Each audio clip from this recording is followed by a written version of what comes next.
Channel. Hi everyone, welcome to my channel Oriel. मैं हूं अनुदीप्ति शर्मा, आपकी योग थेरेपिस्ट एंड नेचुरोपैथिस्ट। और आज इस वीडियो में मैं शेयर करने वाली हूं सारी नेचुरल रेमेडीज, एक कंप्लीट यौगिक मैनेजमेंट उन लोगों के लिए जिन लोगों को सीवियर कॉन्स्टिपेशन की प्रॉब्लम रहती है और जिसको हम हिंदी में बोलते हैं कब्ज की समस्या। तो जो कब्ज की समस्या है ये कोई बीमारी नहीं है, ये एक लाइफस्टाइल डिसऑर्डर है जो हमारे खान पान में गड़बड़ी होने की वजह से होता है, या फिर आप अपनी लाइफस्टाइल में कोई भी फिजिकल एक्टिविटी या वर्कआउट इंक्लूड नहीं करते हैं उसकी वजह से भी होता है। तो आज इस वीडियो में मैं आपको दूंगी कंप्लीट यौगिक मैनेजमेंट। और मेरे कंप्लीट यौगिक मैनेजमेंट में होता है एक आसन कौन से करने हैं, उस बीमारी से छुटकारा पाने के लिए कौन सी मुद्रा करनी है, कौन सी क्रिया करनी है, कौन सा प्राणायाम करना है, आपको कौन सी फूड हैबिट्स अपनानी है और कौन सी आपको छोड़नी है, और नेचुरल रेमेडीज़ क्या हो सकती है, सीड थेरेपी क्या हो सकती है उस बीमारी से छुटकारा पाने के लिए, कलर थेरेपी क्या हो सकती है, तमाम जानकारियाँ एक मैं वीडियो में दे रही हूँ। तो इस वीडियो को आप लास्ट तक कंटिन्यू करें, ये बहुत ही ज़्यादा हेल्पफुल होने वाला है आप लोगों के लिए। तो आइए सबसे पहले जान लेते हैं हम कलर थेरेपी। आप इस एक रेड कलर का स्केच पेन ले लेंगे और अपने दोनों पाम्स के सेंटर्स में आपको इस तरह से रेड सर्कल बनाना है। आप अपनी मिडिल फिंगर को इस तरह से फोल्ड करेंगे और जहाँ पर ये ख़त्म होगा वहीं पे आपको एक रेड कलर का सर्कल बनाना है दोनों हाथों में इस तरह से। और इसको आपको लगा के रखना है 5 से 6 घंटे। ठीक है, ये कलर थेरेपी मैं आपको बता रही हूँ कॉन्स्टिपेशन को रिमूव करने के लिए। और आप इसको 1 मिनट तक स्टिमुलेट भी कीजिए। यहाँ पे अपने थंब से आप इस पॉइंट को दबाइए 1 से 2 मिनट और दिन में 2-3 बार करेंगे। अगर आप कलर नहीं लगा रहे हैं या कलर लगाना भूल गए हैं या कलर नहीं है तो इस पॉइंट को बिना कलर लगाए भी आप प्रेस कर सकते हैं। ये बहुत ही अच्छा एक्यूप्रेशर पॉइंट है। इससे आपको कुछ ही दिन में देखेंगे कब्ज की समस्या से छुटकारा मिलेगा।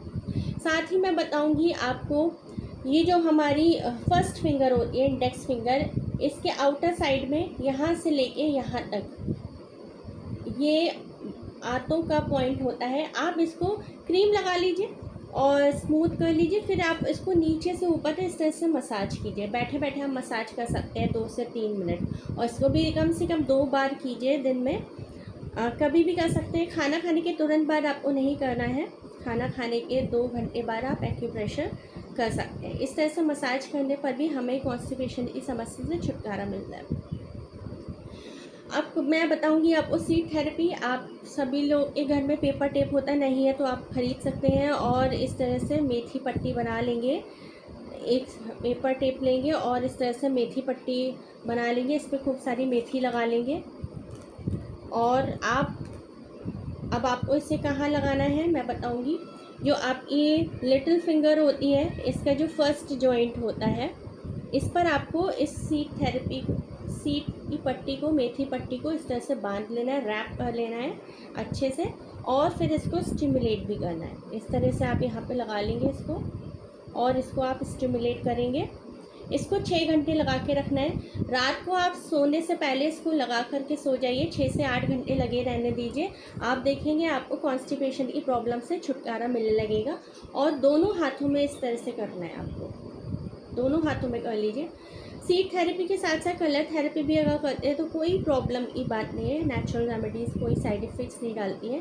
हाँ, अगर कलर थेरेपी करने के बाद या कलर लगाने के बाद आपको कोई इरिटेशन होती है, घबराहट होती है, तो आप इस कलर को रिमूव कर सकते हैं। तो इस तरह से आप दोनों हाथों में मेथी पट्टी लगा सकते हैं अपनी लिटिल फिंगर्स में के फर्स्ट जॉइंट में। इस तरह से कलर लगा के आप उस पॉइंट को स्टिमुलेट भी कर सकते हैं। तो ये हो गई कलर थेरेपी और हमारी हो गई सीड थेरेपी।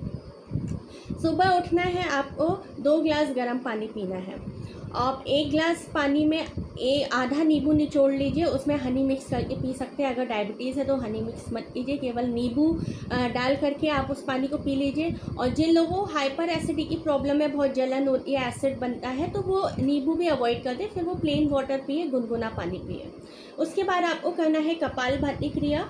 आप YouTube पे देख सकते हैं कपालभाति किस तरह से करते हैं, या कोई योग की जानकारी रखता हो, कोई योग थेरेपिस्ट हो जो एक्सपर्ट हो, उसकी जानकारी में ही कपालभाति करें, उससे सीख लें। क्योंकि गलत आपको नहीं करना है। गलत आप करेंगे तो उसका रॉन्ग साइड इफेक्ट्स भी पड़ सकता है आपकी बॉडी पे। तो प्रॉपर वे में करें, सही तरीके से करना है आपको कपालभाति। और अनुलोम विलोम भ्रामरी करना है। कपालभाति आप 5 से 10 मिनट कीजिए। अगर आप पे नहीं होता है स्टार्टिंग में 2 मिनट करें, धीरे धीरे बढ़ा दीजिए। अगले दिन 4 मिनट कर लीजिए, फिर 6 मिनट, फिर ऐसे करके आप अपना टाइम बढ़ा सकते हैं। कितना भी ज़्यादा कीजिए, कोई प्रॉब्लम नहीं है। जितना ज़्यादा करेंगे उतना ज़्यादा फ़ायदा होगा, लेकिन 5 से 10 मिनट से कम नहीं करना है आपको। इसके बाद करना है आपको अनुलोम विलोम प्राणायाम 10 मिनट, और भ्रामरी करना है 7 से 11 राउंड। क्योंकि कभी कभी हमें बहुत ज़्यादा स्ट्रेस होता है लाइफ में, टेंशन की वजह से भी हमारी लाइफस्टाइल डिस्टर्ब हो जाती है, उसकी वजह से भी हमारे हार्मोन्स डिस्टर्ब होते हैं, और उसकी वजह से भी हमें कॉन्स्टिपेशन होता है। तो जो प्राणायाम का जो प्रोसीजर है, ये आपके ग्लैंड्स को, सिस्टम्स को, और जो आपके हार्मोन्स हैं उनको बैलेंस करता है, और सिस्टम्स को, आपके ग्लैंड्स को एक प्रॉपर वे में वर्क करवाता है। ठीक है, तो हम प्राणायाम तो बेस्ट चीज़ है आप किसी भी समस्या से छुटकारा पाने के लिए। अगर कॉन्स्टिपेशन की प्रॉब्लम है तो आप कपालभाति तो ज़रूर करें गर्म पानी पी के। उसके बाद आपको नाश्ते में ले सकते हैं, एक एप्पल ले सकते हैं और खीरा खा सकते हैं। बाकी आप मूंग की दाल के चीले ले लीजिए, स्प्राउट्स ले लीजिए, अमरूद खाइए, पपीता खाइए। ठीक है, इस तरह का आपको नाश्ता करना है। मैदा वाली चीज़ों से परहेज करना है। और जो आप खाना खाते हैं दोपहर का, उसमें छाछ ज़रूर पीजिए। छाछ कब्ज की समस्या को दूर करता है। उसमें हींग और भुना हुआ जीरे का पाउडर ज़रूर डालिए, काला नमक डाल लीजिए, छाछ पीजिए, सलाद खूब खाइए, दाल लीजिए। और खाना ठंडा नहीं होना चाहिए, गुनगुना होना चाहिए। ठीक है, बिल्कुल ठंडा खाना नहीं खाना है, आंतों को नम रखिए। और हाँ, दोपहर का जो आप खाना खाते हैं उसमें आप दाल में 1 से 2 चम्मच गाय का घी ज़रूर खाइए, क्योंकि जब हमारी आंतें सूखने लगती है तब भी हमें कॉन्स्टिपेशन की प्रॉब्लम होती है। तो आंतों को नम रखने के लिए हमें घी ज़रूर खाना चाहिए। और गाय का घी जिसमें फ़ैट बहुत ही कम मात्रा में होता है, बहुत ज़्यादा नहीं होता है, तो आप गाय के घी का सेवन कीजिए, क्योंकि हमारे जॉइंट्स में स्निग्धता और चिकनाहट बनी रहे उसके लिए घी बहुत ज़्यादा इम्पॉर्टेंट होता है। ठीक है, ड्राइनेस नहीं होनी चाहिए बॉडी में, क्योंकि ड्राइनेस होगी तो कॉन्स्टिपेशन होगा। तो घी ज़रूर इन्वॉल्व कीजिए अपनी डाइट में।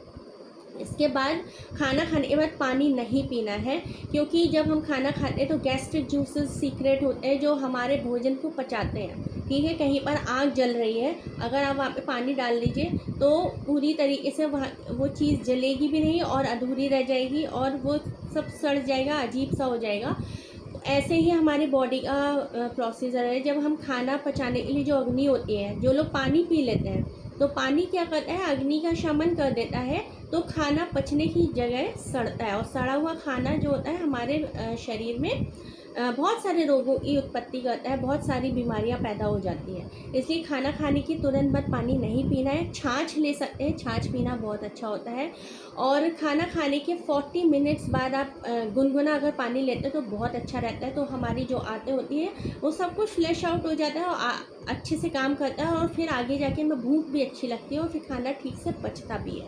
तो ये चीज़ ज़रूर ध्यान रखें। और खाना खाने के तुरंत बाद आपको लेटना नहीं है, इससे भी हमारा डाइजेशन जो है, पाचन तंत्र है, वो ठप हो जाता है। ये भी बहुत बड़ी समस्या है बीमारियों को लगने के लिए। इसलिए खाना खाने के बाद लेटना नहीं है। हाँ, खाना खाने के बाद आप वज्रासन में बैठ सकते हैं। वज्रासन जो होता है खाने को तेज़ी से पचाता है, तो और डाइजेशन को मजबूत करता है, आंतों को बल मिलता है। तो आप वज्रासन में बैठिए। साथ ही बहुत ज़्यादा जो लोग चाय और कॉफ़ी लेते हैं, दिन में 2 बार चाय ले लीजिए, लेकिन माइल्ड टी लीजिए। बहुत ज़्यादा काली चाय पीते हैं जो लोग, वो नहीं लेना है आपको। आप 2 टाइम चाय लीजिए, 2 से ज़्यादा अगर लेते हैं तो वो ज़्यादा ठीक नहीं है। और शाम को आप जो डिनर करते हैं, रात का जो आप खाना खाते हैं, वो बहुत ज़्यादा हैवी फूड आइटम्स नहीं होने चाहिए। रात का खाना जल्दी खाएं और हल्का खाएं। अगर लेट हो जाता है तो हल्का ही लें, सूप लें, दलिए की खिचड़ी लें, या फिर मूंग की दाल की खिचड़ी लें। लौकी तोरई ज़्यादा खाएं और जौ के आटे की रोटी खाएं, तो ये कॉन्स्टिपेशन को रिमूव करता है। फिर अगेन मैं कहूँगी, आप रात को खाना खाने के बाद पानी ना पीजिए, खाना खाने के बाद तुरंत मत लेट जाइए, वज्रासन में बैठिए। और अगर आप सोने के से पहले भी 1 कप छोटा भी अगर आप स्मॉल अमाउंट का वाटर लेते हैं तो गर्म पानी पीते हैं तो वो बहुत अच्छा रहता है, क्योंकि जो आप खाते पीते हैं वो ईज़िली सुबह रिमूव हो जाता है, आपकी बॉडी से बाहर निकल जाता है, और जो भी गंदगी होती है, टॉक्सिक मटेरियल्स होते हैं, वो ईज़िली आपकी बॉडी से बाहर निकल जाते हैं। इसलिए रात को सोने से पहले भी गर्म पानी लीजिए, और जिसकी बॉडी डिटॉक्स हो जाती है तो उसकी स्किन भी अच्छी रहती है, फेस पे ग्लो रहता है, पिंपल्स नहीं होते हैं, आर्टरीज ब्लॉक नहीं होती हैं, लिवर फैटी नहीं होता है, बहुत सारी प्रॉब्लम्स होती हैं, कोलेस्ट्रॉल बनने लगता है, डायबिटीज़ भी हो जाती है इसकी वजह से। तो लाइफस्टाइल डिसऑर्डर है, खान पान का सिस्टम गलत है, उसकी वजह से मैं बहुत सारी बीमारियां होती हैं। तो खाना खाने के बाद लेटना नहीं है, पानी नहीं पीना है, और ठंडा पानी तो बिल्कुल भी नहीं पीना है। आप 40 मिनट्स में गुनगुना पानी पीजिए, ताकि आपकी आंतें नम बनी रहे और जो आपने खाया है वो ईज़िली बाहर निकल जाए, ठीक है। और रात को आप गर्म दूध पी सकते हैं, उसके साथ एप्पल ले सकते हैं, और एक चम्मच च्यवनप्राश ले लीजिए, ठीक है। च्यवनप्राश भी बहुत ज़्यादा हेल्प करता है आपको कॉन्स्टिपेशन से छुटकारा दिलाने में। और नहीं तो च्यवनप्राश नहीं लेना है तो रात को आप 1 चम्मच त्रिफला ले लीजिए गुनगुने पानी से, वो भी आपको कॉन्स्टिपेशन से छुटकारा दिलाएगा। लेकिन जो हम चूरन लेने लगते हैं तो उसकी बॉडी हमको अडेप्ट ना कर ले, इतनी आदत नहीं डालनी है।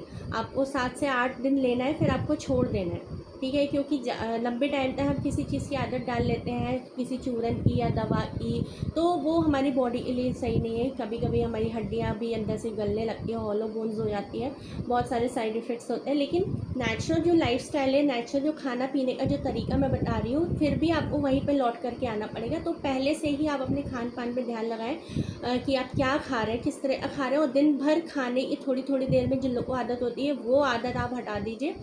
आप देखिए आप खा रहे हैं तो और जूस जो लोग पीते हैं, जूस ना पी करके फल खाइए, क्योंकि फाइब्रस फूड जितना लेंगे उतना ज़्यादा आपका पेट साफ होगा, ठीक है। अल्कोहल बहुत ज़्यादा ले रहे हैं और बहुत ज़्यादा स्मोकिंग कर रहे हैं, उसकी वजह से भी कॉन्स्टिपेशन होता है। टाइम से ना सोना, टाइम से ना उठना, कोई फिज़िकल वर्कआउट नहीं करना, इसकी वजह से भी कॉन्स्टिपेशन होता है, ठीक है। अब मैं आपको बताऊंगी नेचुरल रेमेडीज़।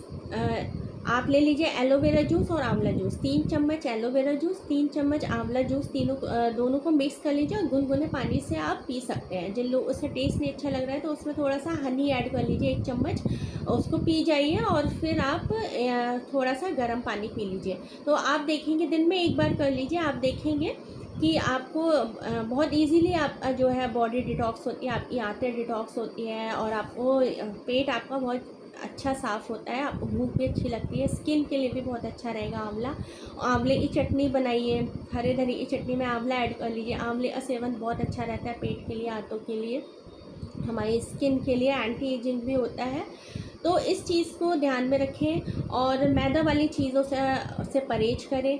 ऑयली चीज़ें, बहुत ज़्यादा तीखे मसाले, गरम मसाला, मिर्च, अचार और चिली सॉस, इन सब चीज़ों को अवॉइड कीजिए। खाना खाने के तुरंत बाद आपको लेटना नहीं है, खाना खाने के बाद तुरंत बाद आपको पानी नहीं पीना है। कुछ लोग होते हैं बाहर जंक फूड खाते हैं, उसके बाद कोल्ड ड्रिंक पीते हैं, वो बहुत ही ज़्यादा हानिकारक होती है, क्योंकि जो आपने खाया वो डिटॉक्स तो नहीं हुआ। आप ठंडी चीज़ ले लेते हैं तो वो उसको जमा हो देती है, जो टॉक्सिक मटेरियल से बाहर निकलने की बजाय वो अंदर जम जाते हैं। ठंडा पानी क्या करता है, उनको बाहर निकलने नहीं देता है, जमा देता है, तो वो गंदी चीज़ें अंदर ही अंदर रीएब्जॉर्ब हो जाती है। तो कभी हमें गठिया होने लगता है, फैटी लिवर होने लगता है, और कोलेस्ट्रॉल बनने लगता है, ये सारी समस्याएं उत्पन्न होने लगती हैं। तो अपनी लाइफस्टाइल पर ध्यान दीजिए, किस तरह आप खाना खा रहे हैं इस पर ध्यान दीजिए,